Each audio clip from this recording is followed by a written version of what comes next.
बनाने के लिए अदालत ने दरख्त काटने पर पाबंदी लगा दी है, लेकिन दूसरी तरफ नाजिमाबाद नंबर 2 ब्लॉक के में 40 साल पुराने दरख्त को बिल्डर्स हजरात अपने कारोबार को चमकाने के लिए दरख्त काट रहे हैं, जिसकी वजह से दरख्त काटे जाने पर आवाम में शदीद गम ग़ुस्से और बल्दियाती अदारों पुलिस पर अफसोस कर रही है।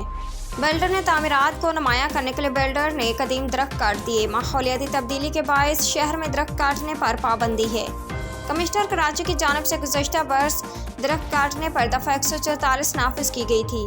कमिश्नर कराची ने नायाब बरगद के दरख्तों को असासा करार दिया था। बिल्डर दरख्त काटता रहा, ना पुलिस नजर आई, ना जिला इंतजामिया और ना ही किसी शहरी की गैरत जागी।